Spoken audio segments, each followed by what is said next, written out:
चलिए सीधा टॉपिक में डाइव करते हैं। आज के इस एक्सप्लेनर में हम केमिस्ट्री यानी रसायन विज्ञान की दुनिया के कुछ बहुत ही मज़ेदार कॉन्सेप्ट्स को क्लियर करने वाले हैं। अक्सर लोग केमिस्ट्री के नाम से घबरा जाते हैं, लेकिन यकीन मानिए एक दोस्त की तरह अगर इसे समझें तो ये हमारे आसपास हो रहे बदलावों को देखने का एक बहुत ही स्ट्रेस फ्री और दिलचस्प नज़रिया है। जरा सोचिए, रोजमर्रा की चीजें जैसे बर्फ का पिघलना या फिर किसी कागज का जलना, आखिर ये सब कैसे बदल जाते हैं। केमिस्ट्री कोई हवा में तैरने वाले मुश्किल और एब्स्ट्रैक्ट फॉर्मूले नहीं है। ये तो बस उन सभी छोटे बड़े बदलावों की स्टडी है जो हर सेकंड हर पल हमारे आसपास घटित हो रहे हैं। आज हम एक बहुत ही आसान सा रोड मैप फॉलो करने वाले हैं। पहले हम फिजिकल और केमिकल चेंजेस देखेंगे, फिर इक्वेशंस को बैलेंस करना सीखेंगे, उसके बाद कॉम्बिनेशन और decomposition, reactivity series, displacement reactions और आखिर में बात करेंगे रिडॉक्स रिएक्शंस की। चलिए आगे बढ़ते हैं। हमारा पहला पड़ाव है physical versus chemical changes, the basics of transformation.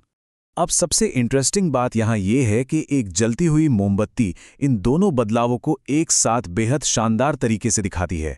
Physical change में सिर्फ अवस्था या स्टेट बदलती है, जैसे वैक्स यानी मोम का पिघलना, लेकिन केमिकल चेंज में पूरा का पूरा कंपोजिशन ही बदल जाता है और एक बिल्कुल नया पदार्थ बन जाता है, जैसे मोमबत्ती के धागे का जलकर राख और गैस में तब्दील हो जाना। दूसरा topic, balancing equations, learning the language. Equations को बैलेंस करना पहली नज़र में थोड़ा मुश्किल लग सकता है, लेकिन ये बस एक पजल सॉल्व करने जैसा है। आखिर ऐसा करना ज़रूरी क्यों है? इसका सीधा सा जवाब है law of conservation of mass. एक केमिकल रिएक्शन में मास को ना तो क्रिएट किया जा सकता है और ना ही डिस्ट्रॉय किया जा सकता है। एटम्स बस अपनी जगह बदलते हैं। इसीलिए रिएक्शन के दोनों तरफ हर एक एटम का पूरा हिसाब होना बिल्कुल ज़रूरी है। जब लेफ्ट साइड के रिएक्टेंट्स और राइट साइड के प्रोडक्ट्स में एटम्स की गिनती को ऐसे सामने रखकर देखा जाता है तो किसी भी तरह का इम्बैलेंस तुरंत पकड़ में आ जाता है। जैसे आयरन लेफ्ट साइड में सिर्फ 1 है और राइट साइड में 3, तो साफ पता चल जाता है कि हमें कहाँ और कितना बदलाव करने की जरूरत है। तो क्रूशल पॉइंट ये है कि अगर ट्रेडिशनल तरीके से बात ना बने तो एक शानदार अलजेब्रिक मेथड का इस्तेमाल किया जा सकता है। इसमें बस हर कंपाउंड के आगे A, B, C जैसे वेरिएबल्स लगाकर बेसिक मैथ्स की इक्वेशंस बनानी होती हैं। किसी एक वेरिएबल को 1 मानकर सॉल्व करते ही सबसे मुश्किल बैलेंसिंग एक्ट भी जादू की तरह सुलझ जाता है। चलिए तीसरे हिस्से पर आते हैं, combination and decomposition, makeups and breakups. Chemical reactions ना बिल्कुल एक सोशल डायनामिक की तरह होते हैं। कॉम्बिनेशन रिएक्शंस में 2 या उससे ज़्यादा रिएक्टेंट्स मिलकर एक सिंगल प्रोडक्ट बनाते हैं। ऐसा लगता है जैसे एलिमेंट्स पक्के दोस्त बन गए हों। उदाहरण के लिए मैग्नीशियम का चमकदार सफ़ेद रोशनी के साथ जलकर मैग्नीशियम ऑक्साइड बनाना। जब एलिमेंट्स इस तरह से जुड़ते हैं तो अक्सर बहुत अधिक मात्रा में हीट या लाइट रिलीज होती है, जिससे ये रिएक्शंस एक्सोथर्मिक बन जाती हैं। और दूसरी तरफ है डीकंपोजिशन रिएक्शन। ये एकदम किसी ब्रेकअप की तरह है। एक सिंगल कंपाउंड टूटकर 2 या उससे ज्यादा सिंपल एलिमेंट्स में बढ़ जाता है। लेकिन ध्यान देने वाली बात यह है कि एक खुशहाल कंपाउंड को तोड़ने के लिए हमेशा बाहर से किसी फोर्स या एनर्जी की जरूरत पड़ती ही है।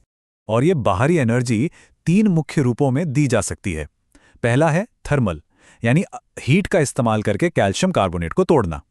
दूसरा है इलेक्ट्रोलाइटिक, जहां बिजली की मदद से पानी को हाइड्रोजन और ऑक्सीजन में तोड़ा जाता है। और तीसरा है फोटोलाइटिक, जिसमें सूरज की रोशनी से सिल्वर क्लोराइड का रंग ग्रे हो जाता है। यहां एक बहुत ही कमाल का हिस्टोरिकल फैक्ट है। ये जो फोटोलाइटिक डिकॉम्पोजिशन है ना, जहां प्योर सूरज की रोशनी का इस्तेमाल सिल्वर क्लोराइड को ग्रे करने के लिए होता है, यही वो एग्जैक्ट साइंस है जिसका इस्तेमाल पुराने जमाने की vintage black and white photography में किया जाता था। है ना एकदम फैसिनेटिंग। आगे बढ़ते हैं सेक्शन 4 पर, reactivity series, the hierarchy of elements.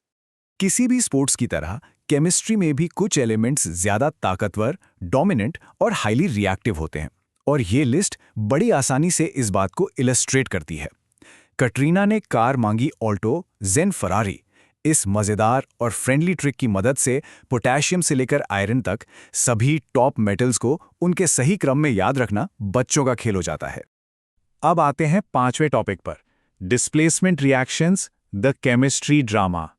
Reactivity की जो हायरार्की हमने अभी सीखी है, जब वो असल दुनिया में प्ले आउट होती है तो काफी ड्रामा देखने को मिलता है।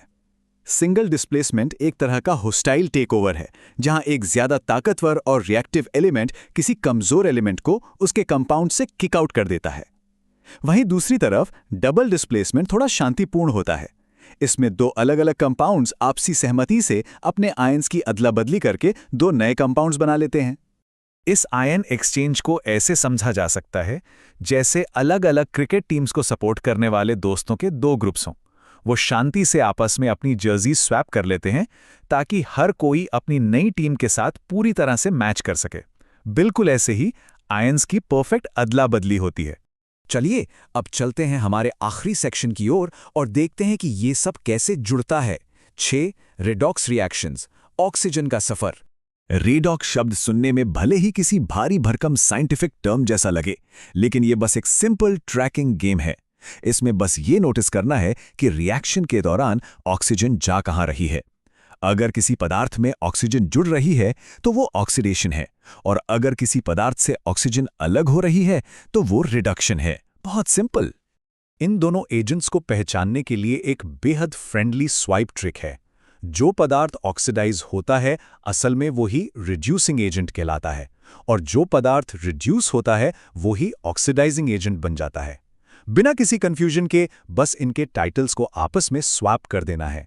तो इस एक्सप्लेनर के आखिर में ये सवाल उठता है, अगर एलिमेंट्स लगातार शिफ्ट हो रहे हैं, ऊर्जा का ट्रांसफर कर रहे हैं और आपस में अपनी जगह बदल रहे हैं, तो इसी सेकंड हमारे इर्द गिर्द ऐसे कितने इनविजिबल केमिकल ड्रामे चल रहे होंगे। अगली बार जब भी कोई चीज बदलती हुई दिखे तो ये सोचना बहुत दिलचस्प होगा कि आखिर उस बदलाव के पीछे कौन सी मजेदार केमिस्ट्री काम कर रही है।